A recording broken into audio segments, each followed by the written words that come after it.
4.13 총선 결과는 의석수의 외형적 변화와 함께 질적 패러다임의 전환도 가져왔습니다.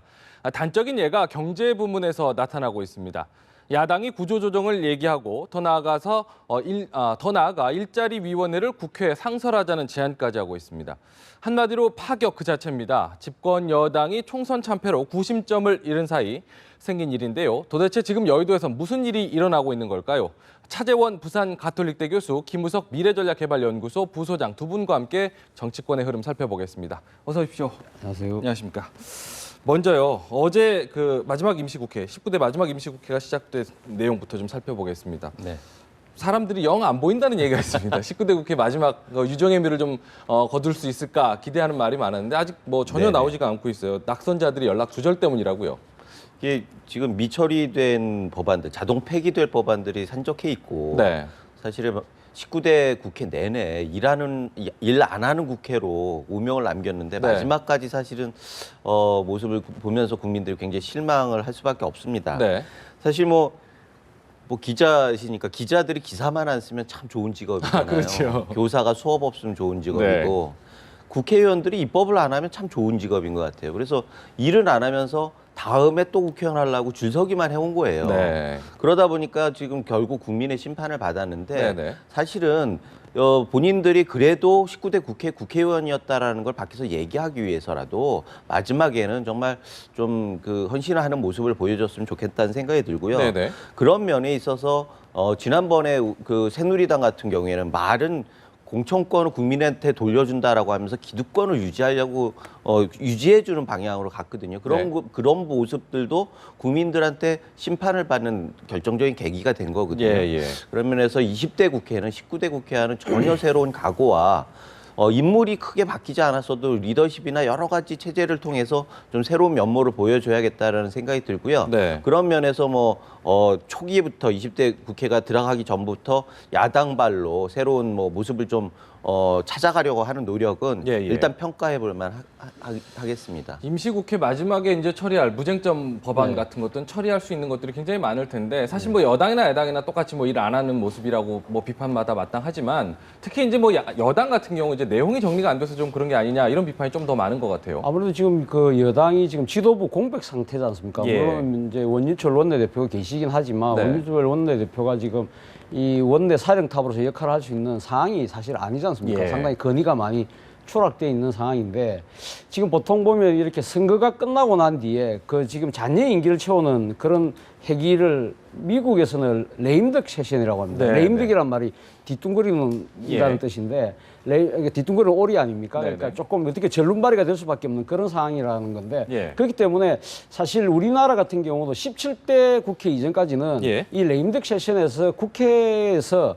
법안을 처리한 경우가 별로 없습니다. 네, 그런데 네. 이제 18대부터 사실은 이 국회가 레임덕 세션에도 일을 좀 하게 됐는데 네. 그때 대표적으로 통과됐던 법안이 국회 선진화법 같은 거죠. 네. 지난번 18대 레임덕 세션 때는 제가 알기로 기억하기로 한 90여 건의 무쟁점 법안이 통과된 적이 있거든요. 충분히 일할 수 있는 시기가 충분히 일할 수 된다는 있는 거죠. 시기가 되죠. 미국에서도 사실 레임덕 세션이라고 하지만 레임덕 세션 기간 중에 오히려 법안이 더 잘 통과된다고 그러거든요. 왜냐하면 이때는 이제 떨어진 의원들이 이제 집에 갈 사람들이 많기 때문에 이런 지지 세력, 로비 세력의 눈치를 안 보고 아주 자기 소신대로 할 수 있다는 거죠. 그렇군요. 역설적으로. 예. 그렇기 때문에 사실은 지금 이제 각 원내 사령탑이 꼭 여당만 있는 게 아니고 네. 야당도 다 있지 않습니까? 네. 그렇기 때문에 이 영내 이 3정당이 원내 사령탑 손만 잡으면 네. 제적어서 가반수만 출석하면 되니까 네. 사실은 이렇게 여러 무쟁점 법안들을 오히려 처리하기 더 쉬운 네네. 상황이 또 될 거거든요. 그렇기 때문에 이거는 굳이 이 여당의 책임뿐만 아니라 지금 야당 좀 사실 입법 권력이 교체된 상황이기 때문에 새로운 실험을 한다 셈치고 야당의 사령탑, 원내 사령탑들도 이게 적극적으로 호응할 필요가 있다. 저는 그렇게 생각해요. 그러니까요. 낙선자들이 좀 소식껏 할 수 있는 기회라는데 지금 연락 두절을 하니까 좀 안타까운 내용이 좀 있습니다. 새누리당 상황부터 좀 살펴보겠습니다. 오늘 조간신문에 보면은 여러 가지 내용들이 나와 있는데 특히 이제 여당 원로들 모든 책임 대통령에게 있다 이런 말이 있었습니다. 이 원로들의 말은 참 직설적이면서 무서운 것 같습니다. 네네. 또 굉장히 좀 파격적인 제안도 좀 많이 한 것 같은데 특히 이제 김수환 전 국회의장이 대통령이 친박 해체를 선언하고 개파 청산을 선언해야 한다 이렇게 말을 좀 했는데 원로들의 처방전 좀 어떻게 좀 평가하세요? 역시 원로들의 말씀이 구절구절 와닿는 부분들이 있어요. 네. 그런데 이 모임 자체가 원유철 그 원내대표가 주최할 게 아니라 사실은 박근혜 대통령이 원로들을 모셔다 놓고 사실 얘기를 듣고 또 뭐 할 얘기를 하고 네. 사과할 게 있으면 또 하고 이렇게 하면서 국민과 소통하는 창구로서 원로들을 한번 모셨으면은 더 좋았겠다. 그리고 그 자리에서 이런 얘기들이 오가면서 예. 무엇인가 한 번 더 내부를 정리하는 그런 계기로 삼았으면 좋았을 텐데라는 네. 생각이 들어요. 네, 사실 네. 원로들도 그렇지만 지금 그 개파가 문제가 되는 거 아닙니까? 네. 개파의 중심에 친박과 비박이면 박근혜 대통령이 기준이잖아요. 그렇죠. 그럼 기준점이. 박근혜 대통령이 이 부분에 대해서 일정 정도 방향을 제시해주지 않으면은 네네. 친박 비박이라고 하는 기준이 무너지지가 않아요. 네네. 그런 면에 있어서 박근혜 대통령이 그 여당 내에 네. 친박 비박 중진들도 같이 불러서 우리가 같이 이제 힘을 모아야 하고 나가야 할 건 국민의 방향이다라는 거를 좀 선언적으로라도 보여주고 예, 예. 개파가 없어졌다. 이제는 그렇게 하면 안 된다. 책무가 앞선다라고 네. 하는 걸 좀 보여줬으면 좋겠다는 생각이 들고요. 예, 예. 또 당 입장에서는 또 그렇습니다. 물론 구구절절이 맞는 얘기지만 지금 새누리당이 그동안 박근혜 마케팅 빼놓고서 국민들한테 보여준 게 뭐가 있어요. 네네. 사실은 친박 비박이라고 하는 것도 사실 본인들이 만든 거란 말이죠. 그러면 그동안에는 박근혜 대통령이 인기가 있고 힘이 있으니까 그 뒤에 숨어 있다가 이제 뭐 좀 힘이 떨어지니까 또 다른 그 대안을 찾아가지고 우왕좌왕하고 이럴 일이 아니라 네네. 우선은 지금 책무를 다해야 합니다. 집권 여당이잖아요. 어찌됐든 소수당이라도 집권 여당이라고 하면 예. 박근혜 정부가 1년 반 이상 남았는데 이 기간 동안에 정말 성공한 정부를 만들고 그래서 국민의 심판을 받는 방향으로 내부를 추스리고 네, 누구 네. 책망하기 전에 스스로가 그렇게 하는 노력이 필요하다 이렇게 생각이 돼요. 지금 보면은 뭐 말씀하신 대로 개파 갈등의 기준점 박근혜 대통령이라고 네. 얘기했는데 개파 청산해야 한다는 말 어떻게 가능할 거라고 좀 보세요? 뭐 그렇게만 된다면 여당 네. 입장에서 가장 좋을 수 있지만 예. 사실은 어제 이 자리를 원유철 원내대표가 이렇게 모신 자리 아닙니까? 예. 저는 어떻게 보면 원유철 원내대표가 지금 청와대에 하고 싶은 얘기를 당 공무원들을 동원해서 예, 예. 아마 대신 전달하는 것이 아니었나 하는 생각이 들 정도입니다. 네, 그러니까 네. 지금 원유철 원내대표는 이번에 비상대책위원장을 맡느냐 안 맡느냐 때문에 상당히 여러 가지 오해와 구설수에 휩싸였지만 예, 예. 본인도 아마 사실 속 심정은 이런 식으로 무게파 선언하고 당이 네. 좀 단합된 모습으로 가는 양상을 좀 연출하고 싶었겠죠. 네. 그런 거 잘 안 되니까 아마 당 고문님들을 모셔놓고 사실은 이 지금 당의 여러 가지 내용이나 이런 부분들에서 가장 어떻게 보면 큰 책임은 청와대에 있다. 예. 특히 이제 박근혜 대통령께서 책임을 져야 될 부분이 있다는 부분 측면에서 본다면 어제 원내 지금 그 당 원로들이 아주 쓴소리를 한 것은 네. 저는 매우 적절했다고 생각합니다. 예, 뭐 예. 지금 이제 이 김수환 전 의장 같은 경우는 지금 무게파 선언하라는 거 아닙니까? 그리고 지금 이 건철현 고문 같은 경우는 지금 뭐라고 이야기를 했습니까?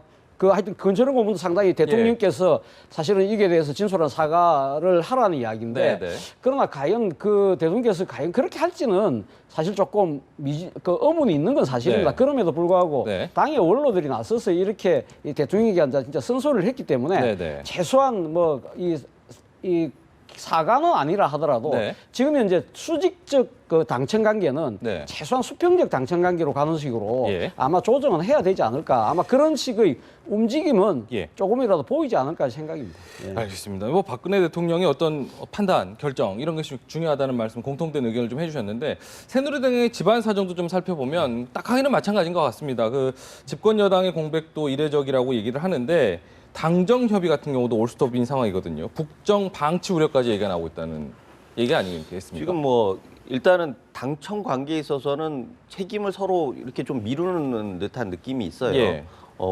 직접 나서가지고 우리 책임이다라고 하기보다는 약간 좀 미루는 부분이 네, 있고 네. 당 내에서도 주체가 없기 때문에 당청에 그 협의를 할 수가 없지 않습니까? 네, 네. 당이 지금 거의 와해 상태가 있기 때문에 네, 네. 이게 뭐 다음 달 초에 있을 원내대표가 예. 선출이 되고 새로운 비대위가 구성이 돼야지 그나마 당청 관계나 여야 관계 협상들이 재개가 될 수 있지. 예. 지금으로서는 현실적으로 좀 힘든 것 같고요. 네, 네. 그 전에 해야 할 거는 역시 개파의 벽을 털어내는 겁니다. 예. 그래서 이게 지금은 누구를 원내대표를 하든 대표를 하든 중립적인 인사를 찾다 보니까 또 인물난에 또 휩싸이게 되고 예. 이렇게 되는데 예, 예. 지금은 누구의 편도 아닌 누구를 찾기보다는 네. 누구의 편들이 같이 뭉쳐가지고 이 그 역경을 극복해내는 모습을 보임으로써 예. 국민들한테 그래도 건강성을 아직 가지고 있구나. 네. 아직도 그 여당으로서의 책무나 그리고 뭐 내부적으로 그 치유하는 능력이 있구나 이런 걸 보여줘야 할 상황이고요. 네. 친박 비박으로 나뉘어가지고 중립적인 사람이 그냥 형식적으로 쥐봉을 졌다고 해가지고 이 문제가 해결될 수 있을 것 같지는 않습니다. 네. 지금 보니까 구심점이 없다 보니까 당내 상황도 좀 정리가 안 되는데 네. 다음 달 3일 날 예. 당선인 총회를 열기로 했다고 하는데 원래 이제 9일이었는데 좀 앞당겨서 좀 하기로 한 거죠? 그렇죠. 아무래도 지금 지도부가 공백 상황이니까 예. 그 기간을 최소화하는 것이 사태 수습하는 데도 도움이 되지 않겠습니까? 예. 그런 측면에서 지금 당선자 지금 대회를 앉아 3일쯤 할 건데 문제는 앉아 지금 하지만 그러니까 26일 날 사실 이번에 당선자 대회를 하고 3일 날 지금 원내대표 그렇죠, 선출을 그렇죠. 하는 걸로 돼 있지 예, 않습니까? 예, 그렇죠. 26일 날 아마 제 생각에 당선자 대회 때 상당한 아마 당의 기류가 방향이 잡힐 거라고 봅니다. 예. 지금 사실 당선자들이 지금 여러 가지 이제 민심의 따가운 해초리를 맞고 들어오신 분들이기 때문에 네네네. 아마 느낀 여러 가지 소외들이 많을 겁니다. 그렇기 때문에 그분들이 진솔하게 아마 대화를 하면 네. 저는 아마 새누리당이 상당히 또 저력이 있는 당이기 때문에 예. 아마 위기를 공감하고 하나로 뭉치는 모습을 분명히 보일 거라고 봅니다. 네네.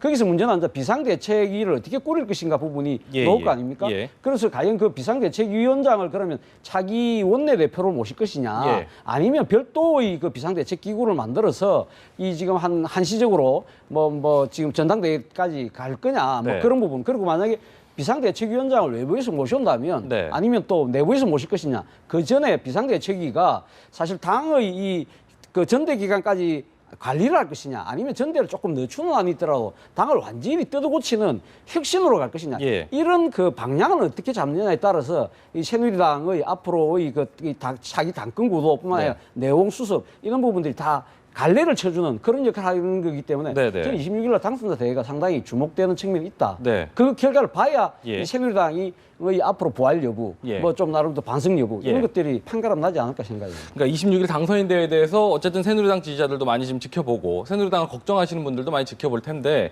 지금 보면 아무래도 빨리 당 수습하지 않을 경우에는 20대 국회 원 구성하는 면에서도 여러 가지 이제 협상이라는 걸 해야 될 텐데 네네. 야당한테 불리할 수밖에 없는 것 있지 않겠습니까? 그렇죠. 내부가 와해되고 내부의 통합이 안 된 상태에서 상대방과 협상력이 생길 수가 없지 예. 않습니까? 그러니까 원 구성을 위해서라도 사실은 내부의 이 조율을 빨리 해야 하고 그러기 위해서 또 입당자들 무소속 그 당선자들의 입당 문제 이런 부분들을 사전에 빨리빨리 처리를 해줘야죠. 네. 그리고 그래서 갈등의 불씨들을 계속 해결하고 차단해 나가는 그런 노력이 필요한 거죠. 그 다음에 원내대표가 통합된 당의 대표로서 네. 협상에 임해야 그래야지 야당 주도의 국회에서 나름대로 여당의 역할을 할 수 있지 않겠습니까? 네, 네. 그런 면에서 아까 말씀하셨듯이 26일 날은 당내 그런 불씨들을 좀 이렇게 사그러들게 만드는 그런 네. 역할을 할 테고 네. 3일 날 같은 경우에는 새로운 지도 체제를 구성하는 첫 시작이 될 거고 네. 그렇게 해서 5월 말 정도까지 그 과정 속에서 얼마나 건강성을 되찾아 나가느냐가 예. 20대 국회 여당 새누리당이 역할을 할 수 있는지 예. 이거를 결정하게 될 거라고 보여집니다. 새누리당이 보통 이제 야당 저 옛날 더민주하고 좀 다르게 러닝메이트로 네, 이렇게 해서 러닝메이트. 저 원내대표와 정책위의장 같이 뽑지 않습니까? 이런 상황에서 어떻게 짝을 이뤄서 이렇게 할지는 잘 모르겠는데 그 안에서 혹시 계파 갈등 문제를 우려하기 때문에 이게 지금 합의 추대 얘기까지 나오고 있다고 하는데 그렇죠. 뭐 네. 지금 새누리당 같은 경우 합의 추대, 그러니까 원내대표로 합의 추대한 경우는 네. 이번이 처음은 아니죠. 만약에 된다고 하더라도 네. 사실은 2010년이죠. 2010년대 김무성 원내대표, 2010년대에도 그때 세종시를 둘러싼 여러 가지 갈등 문제 때문에 개파가 친이 친박 간에 예. 그것이 그러니까 노정되면 안 된다고 해서 김무성 그 당시 의원을 합의 추대를 했었고 2014년도에는 또 유한구 당시 의원을 그때는 또 세월호 참사 때문에 여러 가지 여건 내 위기설이 감도는 상황이라서 합의 추대를 했고 예. 그리고 2015년도 작년이죠. 작년에는 네. 바로 유승민 파동을 이어서 한 국회법 사태 때문에 예. 앉아 유승민 원내대표가 정치적 물러나면서 이 상황에서 다시 또 그 원내대표 경선 새로 하면 문제가 있다 해서 당시 정책위 의장이었던 러닝메이트였던 이 원유철 정책위 의장을 그 원내대표를 추대하지 않습니까? 예. 그런 걸 보면 사실 그 여러 가지 여건의 여당의 위기 때마다 이 합의 추대가 돼서 위기를 돌파하고 했거든요. 네. 그렇기 때문에 사실 이번에도 보면 그거보다 더 큰 위기이기 때문에 네. 그래서 개파 간 갈등을 그러니까 지금 이 나름대로 듣고 조금 그거 하는 차원에서 네네. 이 지금 원내대표 합의 추대를 놓는데 문제는 당시하고 지금하고 다른 이유가 다른 게 분명히 있습니다. 왜냐하면 지난번 3번의 합의 추대 때는 청와대의 의지, 권력의 핵심이 상당한 장악력을 갖고 있을 때였습니다. 예. 그렇기 때문에 청와대에 있듯이 상당히 관철된 부분이 있었거든요. 네. 근데 지금은 이제 청와대가 지금 합의 추대를 할 수 있는 그러니까 그런 이야기를 할 수 있는 상황이 아니지 않습니까? 예. 그리고 그렇다면 당내에서 그럼 무슨 구심점이 있어서 아니면 개파 간 수장들이 뚜렷이 있어서 서로 타협을 해서 가면 우리 여기 오늘은 이번에는 우리가 합의하고 넘어가자 이렇게 될 수가 없는 상황이거든요. 네, 그렇기 네. 때문에 사실은 이 나온 의도는 좋으나 예. 현실화되기는 쉽지 않은 상황이다. 예. 그럼에도 불구하고 저는 아까도 제가 말씀드렸지만 당선자 대회 때 이 당선자들이 느끼는 위기의식이 얼마만큼 네. 큰가에 따라서는 충분히 합의 취소도 가능할 수 있는 상황인데 네. 그것이 가기 위해서는 수많은 이 이해 당사자들의 스스로 선당 무사히 자세가 저는 전제돼야 된다고 생각합니다. 아까 말씀하신 대로 청와대의 어떤 입장이라든지 이런 것이 나와줄 때 좀 어느 정도 정리가 좀 쉬울 텐데 아직까지 반응이 없는 거는 원론적으로 얘기하면 청와대가 입장 발표를 할 수가 없죠. 당내 경선 부분을 청와대가 어떤 입장을 발표하는 순간 그건 개입이 되기 때문에 예. 청와대는 공식적으로 입장을 발표할 수도 없고요. 지금 그 청와대 내 정무 라인도 일단은 뭐 지금은 그 사표 낸 분도 있고 예. 여러 가지로 변화가 있는 상황이기 때문에 적극적으로 개입하기가 쉽지는 않습니다. 네네. 물론 당내 분위기랑 민심도 마찬가지고. 네네. 그래서 사실은 뭐 지금 당의 개파를 해체해야 한다라는 선언을 해라라고 하는 요구들이 많이 있지 않습니까? 네. 그런 와중에 청와대에서 어떤 특정인을 비토를 한다거나 예. 아니면 특정인을 적극적으로 지지한다거나 하면 오히려 역풍이 돼서 네. 청와대나 당 모두가 힘들어질 수가 있어요. 네네. 그러나 원내대표는 사실은 청와대하고 호흡을 맞추는 건 굉장히 중요합니다. 네. 대표는 차기 정권을 위해서 준비를 하는 작업이라고 하면 예. 원내대표는 현 정권이 잘 마무리하고 국정을 운영할 수 있도록 도와주는 역할을 해야 하거든요. 예. 게다가 야당이 주도하는 국회에서 원내대표의 역할은 너무나 중요한 일입니다. 네. 그래서 대통령과 청와대와 정부와 각을 세우면서 나가면은 유승민 원내대표 때보다 더 큰 혼란이 야기될 가능성이 커요. 예. 그런 면에서 지금 당내에서는 가급적이면 청와대와도 정부와도 호흡을 맞출 수 있는 네. 그런 인사로 이렇게 내부적으로 조율을 해나가는 그런 네. 노력은 필요하겠죠. 네.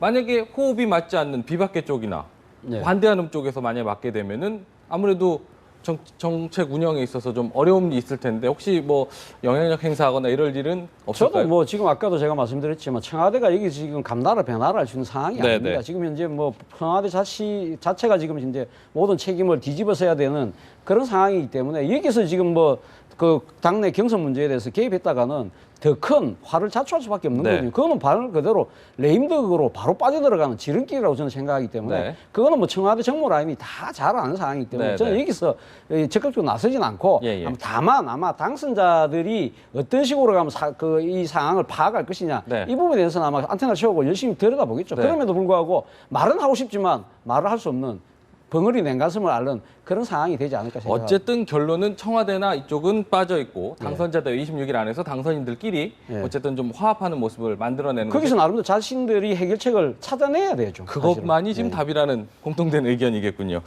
알겠습니다. 탈당 무소속 당선인들의 복당 문제와 관련된 이야기도 좀 나눠보겠습니다. 친박계 새 지도부 관대했던 혁신 모임이 구분 없이 복당을 좀 할 필요가 있겠다 이렇게 얘기를 했는데 모르겠습니다. 화합이라는 명분을 좀 내세우긴 했는데 사실은 혁신 모임 자체가 보면 당의 쇄신 뭐 이런 거 지금 이 기존에 그러니까 이 해왔던 걸 갖다 바꾸자는 이야기지 않습니까? 네네. 그런 측면에서 본다면 지난번 공천 과정에서 일어났던 이 그 파동 때문에 이런 분들이 무소속으로 나가서 당선되고 다시 돌아온 복당이라고 한다면 그 기준으로 본다면 사실은 어떻게 보면 뭐 좀 공천 파동의 가해자적 측면에 있는 이 윤상현 의원 같은 경우는 그럼 받지 말자는 이야기가 나올 수밖에 네. 없잖아요. 네네. 사실 또 일부 그런 이야기도 나왔었고 그런데 문제는 혁신 모임 입장에서 그런 이야기들이 불거져 놓으니까 네. 혁신 모임이 마치 비박계를 대표하는 듯한 이 모양새가 비치는 예, 거죠. 예. 본인 스스로 당내 내용을 없애고 단합을 위한 여러 가지 모임을 정책을 지향을 하겠다고 했는데 예. 본인 스스로가 어떻게 보면 이 개파 갈등의 중심에 서는 듯한 그런 모습이 되니까 아예 그런 말을 빼고 일괄복당을 하자는 이야기로 네. 아마 놓은 것 같은데 네. 저는 뭐 물론 혁신 모임 자체에서는 그런 나름대로 어려운 사정 때문에 아마 일괄복당을 이야기한 것 같아요. 예. 그런데 지금 혁신 모임은 그렇게 이야기를 한다 하더라도 네. 결국은 이 복당 문제는 앞으로 구성될 그 비상대책위원회에서 아마 결정을 내릴 건데 문제는 그 비상대책위원회 구성과 성격이 어떻게 되느냐에 따라서 일괄복당으로 갈 거냐, 예. 선별복당으로 갈 거냐, 네. 아니면 순차복당으로 갈 거냐 그런 것들이 정해지지 않을까 생각합니다. 네. 야권 상황도 좀 살펴보겠습니다. 야권은 더불어민주당 김종인 대표 이야기를 좀 먼저 해보려고 하는데요. 연이틀 구조조정 이슈를 좀 꺼내들고 나섰습니다.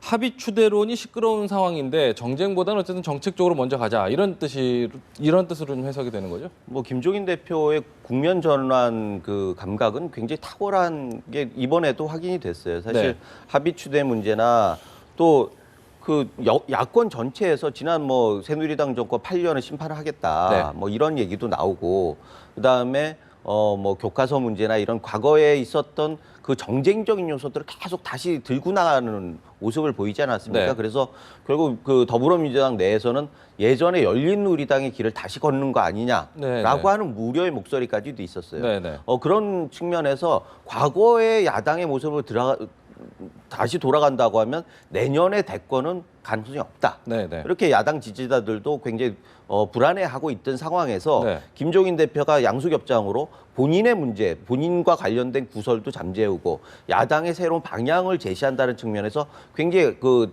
적합한 그리고 시의적절한 그런 아젠다를 꺼내놓는 건데 네, 네. 단 문제는 지금 뭐 실업 대책을 완성을 해놓고 그걸 할 수 있다 이렇게 얘기를 했는데 사실은 이런 전제들이 항상 중요한 거 아닙니까? 네. 뭘 한다라고 하는 것보단 구체적으로 완성되기 위한 전제들을 잘 만들어야 하는데 만약에 절대로 피를 흘리지 말고 살을 떼라라고 하는 그런 식으로 간다고 하면 살을 뗄 수 없는 거거든요. 예, 예. 그런 면에서 지금 앞으로 디테일한 부분들에서 야당이 어떤 그 구체적인 방안들을 내놓느냐, 어떻게 협상을 하느냐가 진정성의 그 바로메터가 되는 거지. 예. 단순한 선언만 가지고는 아직도 청와대도 그렇지만 국민들도 조금 갸우뚱하게 보고 있는 것 같습니다. 예, 예.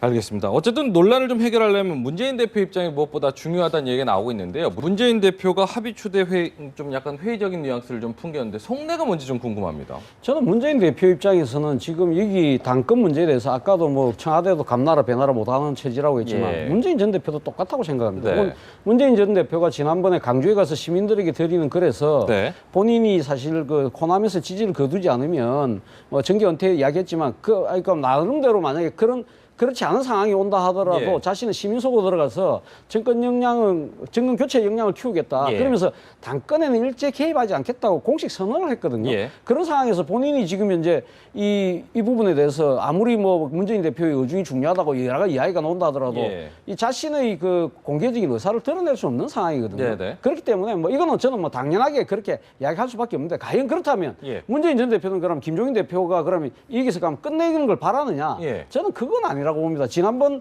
이 비례대표 파동 때 문재인 전 대표가 김종인 대표 자택을 찾아갔지 않았습니까? 네. 그 끝나고 몇 년 끝나고 나서 하신 얘기가 그거거든요. 예. 총선 때까지가 아니라 대선 때까지 계속 역할을 해줬으면 좋겠다. 네. 그런 부분을 분명히 이야기를 했고 아까 우리 앞에 질문 우리 앵커께서 질문하시듯이 김종인 대표가 사실은 이번에 총선이 끝나고 나서 이 지금 정쟁 이슈가 아니라 정책 이슈를 갖고 사실 또 이렇게 여러 가지 그 정치권의 시선을 확 모아가고 네. 아젠다를 끌고 가는 그런 측면으로 보여주고 있거든요. 예. 그런 측면에서 보면 민생정당 또는 그 대권 뭡니까 수권 대안정당으로서의 네. 그런 모습을 분명히 보여주고 있잖아요. 그렇기 네네. 때문에 아마 문재인 전 대표를 비롯한 친노, 친문, 주류 진영에서는 아마 김종인 대표 역할론이 더 필요하다는 인식은 아마 더 많이 가질 거예요. 네네. 그런 상황에서 저는 어제 놓은 이야기가 상당히 중요하다고 생각하는 게 예. 박범계 의원입니다. 예, 박범계 예. 의원이 사실은 친노로 분류되는 대표적인 의원인데 그렇죠. 이분이 이야기를 했습니다. 김종인 대표가 새로운 언어, 새로운 의제를 선점했다. 예. 전당대회에 나와서 출마를 검토할 수 있다. 이게 무슨 말이냐면 김종인 대표가 당내 기반도 없고 지지 세력도 없다고 하지만 예. 이제는 나름대로 총선에서 역할을 인정받았고 총선 이후에도 그 아젠다를 선점해서 끌고 가는 능력이 있으니 예, 예. 당신이 나가면 우리는 밀어줄 용의가 있다. 예, 이건 예. 아마 박범계 의원이 아마 친문주류 진영의 이야기를 예. 저는 대변한 것이 아닌가. 개인의 입장보다는요? 그렇죠. 네. 지금 이제 송영길 당선자를 비롯해서 여러분들이 지금 당권에 도전하겠다고 네, 네. 공개적으로 해놓은 상황이기 때문에 네, 네. 이 사람들 다 물리치고 예. 출구대는 할 수는 없는 거거든요. 예. 그렇기 때문에 전당대회를 하더라도 어느 한쪽의 대세가 밀어줘서 네. 그분이 되는 쪽으로 가버리면 예. 사실상 합의초대에 준하는, 그러나 형식적으로는 전당대회를 거치면서 민주적 절차를 밟는 네, 이런 네. 식의 그 구상을 갖고 있지 않는가. 그 예. 생각이 아마 저는 문재인 전 대표 생각이 아닐까. 예, 예. 그렇게 추측을 해봅니다. 그럼 문재인 대표 입장에서 지금 더불어민주당에서 합의 추대가 가능하겠냐 이런 말이 회의적이라기보다는 그렇죠. 모양새는 그렇게 모양새? 갖춰라. 네, 뭐 네. 모양새는 전당대회를 해라. 예, 경선을 예. 해라. 예, 예. 그런 뜻이죠. 그러나 네, 네. 내용적으로는 뭐 지금 박범계 의원의 이야기를 주목할 필요가 있다. 네. 예. 그러니까 이제 보면은 말씀하셨듯이 이제 경선에 출마하려고 했던 사람들 입장으로서는 합의 추대는 말이 안 된다 이렇게 얘기를 해왔는데 지금 박영선 의원 같은 경우도 합의 추대는 강한 야당 또 경선은 젊은 야당의 모습이 보여진다면서 일장일단 있다 이렇게 얘기를 했거든요. 그러니까 박영선 의원 같은 경우에도 약간 물러서는? 발을 빼는 네네. 그런 느낌이에요. 그러니까 지금 아까 말씀하셨듯이 형식적 경선, 실질적 추대. 네네. 의 분위기로 가고 있는 것 같아요. 예, 경선이라고 하는 것이 뭐 합의 추대를 하려고 하면 다 나오지 마. 네. 그렇게 하는 거 아닙니까? 예, 누구를 예. 세운다라고 하면 다른 사람들을 출마를 못하게 한다는 예, 뜻이에요. 예. 그런 면에서 친노 진영에서는 문재인 대표 측에서는 김종인 대표하고 지금 그 당권 대권 구도를 그대로 가고 싶어 할 가능성이 많습니다. 예, 예. 문재인 대권, 김종인 당권이라고 하는 구조가 뭐 이번 총선에서 성공을 했고 그다음에 이번에 구조개혁 얘기를 하면서 김종인 대표가 다시 한번 내가 하는 거 봤지, 내가 얼마나 필요한 존재인지 다시 한번 확인시켜 준 거죠. 이렇게 예. 얘기를 한 거고 그걸 받는 거예요. 네네. 문제는 비노 진영입니다. 비노 진영에 있어서 볼 때는 문재인의 담합 구조에서 자기들은 설 자리를 잃게 되는 거예요. 아, 예, 예. 자기들은 출마하지 말라고 그러는 네. 거니까. 그런데 그렇게 해서 반발을 하다가 예. 결국은 문재인 그 친노 진영에서 추대 형식적 내용적으로는 추대지만 경선을 해라 이렇게 하면은 예, 예. 출마할지 안 할지를 고민하게 되는 거죠. 예, 예. 들러리를 서는 예, 예. 경우가 모양새가 되니까 되니까요. 예. 그런 면에 있어서 지금 오히려 비노 진영에서 지금 고민이 시작됐다 이렇게 네. 볼 수 있고요. 네네. 확실한 거는 김종인 대표는 비노의 카드가 아니라 친노의 카드라는 거죠. 예. 결론적으로는 그것을 다시 한번 확인해 주는 네. 그런 지금 경우가 보여지고 있다 이렇게 볼 수 있습니다. 네. 또 그냥 보면 김종인 대표와 문재인 전 대표의 갈등으로 생각을 했는데 또 다른 또 해석들도 충분히 가능한 네. 부분이 있다라는 설명이셨는데 다음 얘기 좀 나눠보죠. 국회의장직을 둘러싼 신경전도 좀 살펴보겠는데 당초에 이제 국민의당에서 그 이제 더불어민주당이 일당이기 때문에 국회의장직을 좀 맡기는 분위기라 이런 해석이 좀 있었는데 안철수 대표가 더민주 지원하는 입장에서 좀 빼는 듯한 모양새가 좀 보이는 안철수 것 대표가 제일 처음에 이렇게 이야기했죠. 민의를 따르겠다. 총선에 나타나는 민의를 따르겠다는 이야기가 총선에서는 민의가 뭡니까? 그 말을 일당에 주겠다 이렇게 해석한 게 아니었을까요? 아니 근데 사실은 그렇게 해석하는 게 맞죠. 예. 맞는데 문제는 그렇게 자기는 원론적인 이야기를 했는데 네, 제가 이 언론에서 해석하기를 네, 네. 결국 국민의당이 이 더불어민주당에게 그럼 국회의장 주고 네. 자신들은 그러면 국회 부의장에다가 플러스 사무총장까지 받는다더라.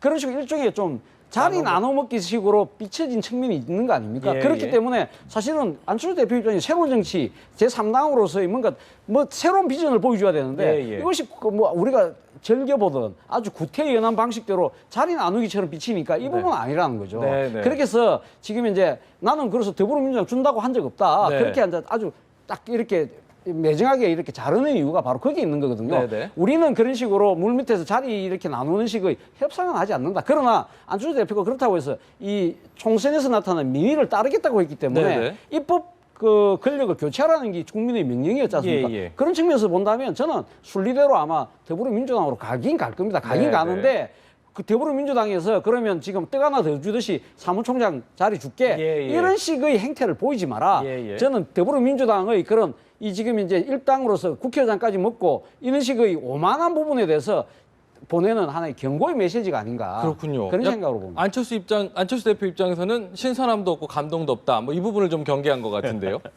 그리고 전략적으로도요. 네네. 사실은 고려해야 할 부분이 있습니다. 만약에 더불어민주당이 국회의장을 가지고 가게 된다라고 하면은 결국 국회의 사회권, 법안 제출권을 더불어민주당이 갖게 되는 거예요. 예, 예. 그렇다고 하면은 그 집권 여당, 정부와 국회라고 하는 양대 권력이 예. 새누리당과 더불어민주당이란 축에 의해서 움직이게 될 가능성이 큽니다. 네네. 그렇다고 하면 국민의당은 어찌됐든 양쪽의 눈치를 보면서 잘못되면 갈짓자를 걸을 가능성이 예, 많고 예. 존재감도 떨어져요. 그 부분을 제일 경계하고 있죠. 그렇죠. 또. 그런데 뭐 여당에서 국회의장하고 야당 둘이 그 부의장을 부의장. 한다라고 하면은 동등한 야당의 권한을 가지고 행사를 할 수가 있을 뿐만 아니라 네, 네. 그렇게 단합을 하면서 무엇을 운영을 한다라고 하면 오히려 명분상으로도 훨씬 국회 리드를 하기가 편한 측면이 있습니다. 예, 예. 뭐 우리 원내대표 회담을 할 때도 그렇지 않습니까? 원유철 원내대표 있었고 정의화 국회의장 그리고 야당의 두 그 원내대표가 있었는데 네. 이렇게 보면 2대2 같이 보이지만 만약에 그 더불어민주당이 중간에 딱 있다. 그러면 1대3이에요. 네, 네. 그러면 야당이 이제는 국정에 책임을 지게 된단 말이죠. 네네. 그러면은 내년 대선에 있어서도 책임 부분을 그냥 그 여당한테만 돌릴 수도 없고 네네. 책임과 권한이라고 하는 것들이 항상 압박으로 올 가능성이 큽니다. 그런 예. 면에서 책임은 커지는데 주도권은 더불어민주당에 더 그 많이 가게 되는. 예. 그래서 국민의당 입장에서는 지금 아주 고민을 좀 하고 있을 것 같아요. 네, 네. 더 많은 또 고민이 또 더 밑에 있었다는 사실을 또 알게 됐는데 그동안 그러다 보니까 안철수 대표의 어떤 뭐랄까 입지 같은 것도 협상력이라든지 이런 부분도 굉장히 좀 평가들이 좀 달라지는 것 같아요. 그러다 보니까 박지원 의원 같은 경우가 연합뉴스와의 통화에서 이런 말을 좀 했던데 그동안 이제 총선 기간에 야권 통합 가지고 좀 다른 목소리를 좀 내지 않았습니까? 안철수 대표의 판단이 옳았다 이렇게 입장을 좀 바꿨습니다. 힘을 굉장히 좀 많이 실어주는 것 같아요. 인정 안 할래야 인정 안 할 수밖에 없는 상황이지 않습니까? 네네. 사실은 어떻게 보면 이번에 국민의당의 녹색 바람은 진짜 안철수, 정치인 안철수가 강철수로 바뀜으로써 가능했던 부분이거든요. 네. 사실 뭐 이 지금 김종인 그 더불어민주당의 비대위 대표가 네네. 통합론 또 나가서 연대론을 제기했을 때 당 지도가 엄청 흔들리지 않습니까? 네네. 그때 만약에 안철수 대표가 그게 기울어졌다고 한다면 오늘의 국민의당이 있을까요? 있을 수가 없잖아요. 네네. 사실은 그렇게 이 광야에서 홀로 죽겠다는 그런 강한 결기를 보였던 안철수 대표의 그런 독자 생존론이 네네. 사실 국민들로 지지를 받은 거거든요. 예. 그건 인정 안 할 수가 원래 인정 안 할 수밖에 없는데 네. 그런 현실적인 측면이 분명히 있는 거고 예. 또 하나는 앞으로 자신의 그 정치적인 행보를 위한 하나의 포석이라고 저는 또 봅니다. 왜냐하면 지금 본인이 사실은 이 대권도 도전할 듯이 이야기는 하지만 사실은 그거는 저는 성등격서라고 보거든요. 예, 예. 대권을 이야기하면서 자신은 사실 노리는 건 당권이거든요. 예. 당권인데 당권 부분에서 본인이 이때까지 쭉 이야기했던 게 뭡니까? 야권 더 큰 통합을 통해서 이 야권 단일 후보를 통해서 대선으로 가자는 이야기지 않습니까? 네네. 그 이야기는 안철수 대표 입장에서는 어떻게 될까요? 저분을 내시우면 이 또 후보 단일화 쪽으로 내를 몰고 갈 거 아니야? 예, 예. 그런 생각을 할 거 아닙니까? 예, 거기에 예. 대해서 그러면 안철수 대표가 상당히 심리적 거부감을 가질 수밖에 없는 거지 않습니까? 네네. 그런 상황이니까 이 지금 박지원 그 의원의 입장에서는 네, 내가 네. 당권 도전하는데 네. 야권 통합 문제 그렇게 크게 너무 부각시키지 않을 것이다. 나름대로 물론 어떤 식으로든 그러니까 지금 내년에 야권 전체 이 댓글 레이스를 어떤 식으로 할 구체적인 비전은 뭐 자기 나름대로 갖고 있겠지만 네, 네. 지금 당장은 이 이야기를 쟁점화시키지 않겠다는 네. 그런 하나의 정치적인 밀당으로 예. 지금 안철수 대표에게 카드를 내민 거 아니냐. 그렇기 때문에 네. 사실 당대표 나를 좀 시켜달라. 고려 좀 해주시는 건 어떻겠습니까? 네, 네. 하는 정치적 제스처가 아닐까. 제스처. 저는 그렇게 보고 싶습니다. 복잡하군요. 그렇게 지금 네. 뭐 국민의당 입장에서는 안철수 대표도 그렇고 네. 본인의 입지를 새로 만들어 나가야 하는 거잖아요. 예, 예. 뭐 과거에 있던 그 지형에서 무엇을 따내는 게 아니라 다 새로 만들어 나가는 과정이기 때문에 네, 네. 정말 고도의 정치력이 필요한 때인 것 같아요. 네, 네.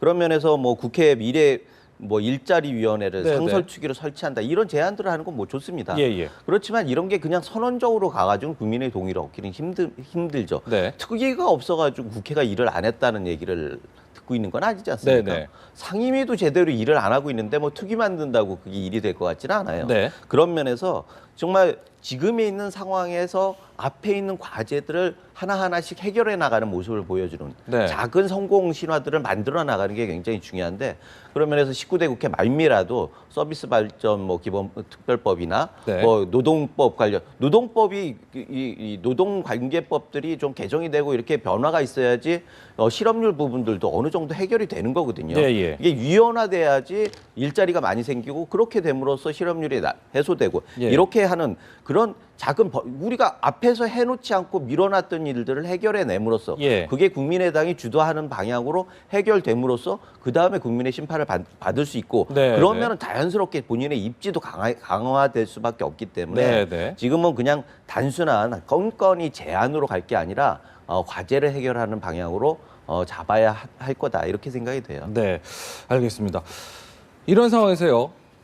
뭐 시간 한 7, 8분 정도 남았는데 그 끝으로 이제 총선 그 당선자 중에 한 40% 정도가 지금 검찰 수사를 받고 있다 이런 발표가 있었습니다. 이와 관련해서요. 박진영 기자의 리포트 잠깐 보시고 함께 더 이야기 나눠보겠습니다. 검찰은 지난 13일을 기준으로 전국적으로 104명의 당선인을 입건한 상태. 경찰도 자체 단속 결과 등을 토대로 모두 45명의 당선인을 대상으로 수사를 진행 중입니다.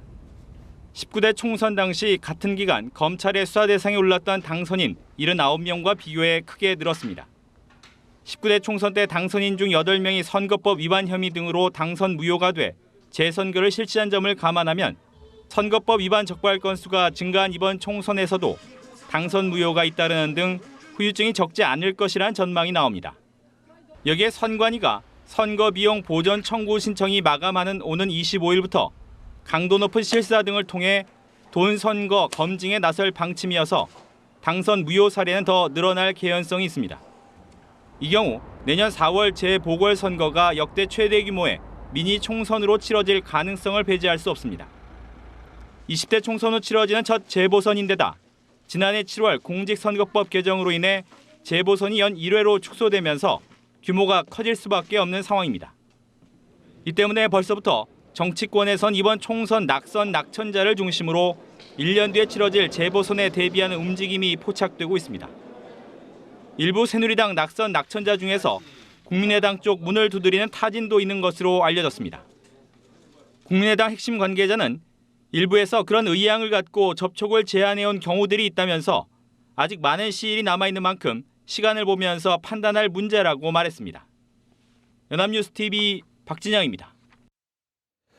네, 참 40%가 수사를 받고 있다는 얘기 들으면 참 창피할 것 같아요. 근데 이제 보면 사상 최대 당선 무효 가능성이 좀 나오고 있는데 재보선 내년 봄에 좀 열리게 될 텐데요. 네. 두 자릿수 미니 총선 얘기가 좀 벌써부터 나오고 있는 상황이죠. 사실은 이번에 지금 뭐 당선자가 상당히 많이 수사선상에 오른 이유는 그럴 만한 이유가 있습니다. 이 역대 어느 때보다도 당 공천 과정이 치열했거든요. 네. 그리고 무엇보다도 이번에 좀 이 여야 각 당이 좀 소위 말하는 상향식 공천을 네. 통해서 후보자를 선정하는 경우가 많았기 때문에 예. 그걸 앞두고 지금 후보자 입장에서는 당 예선에서 살아남아야 되잖아요. 네. 그렇다 보니까 상당히 무리수를 들 수밖에 없는 거죠. 네. 일종의 여론조사를 가장해서 네. 자신의 그 인지도를 높이는 그런 여러 가지 그 행위들을 통해서 그러다 보니까 비용이 늘어날 수밖에 없는 거고요. 네. 또 하나는 치열한 경선을 하다 보니까 후유증이 커질 수밖에 없습니다. 예. 그러니까 떨어진 상대 후보 쪽에서 이 고소고발이 늘어날 수밖에 없는 상황이에요. 예. 그러니까 구조적으로 이렇게 될 수밖에 없는 상황인 거죠. 네. 그렇기 때문에 사실 그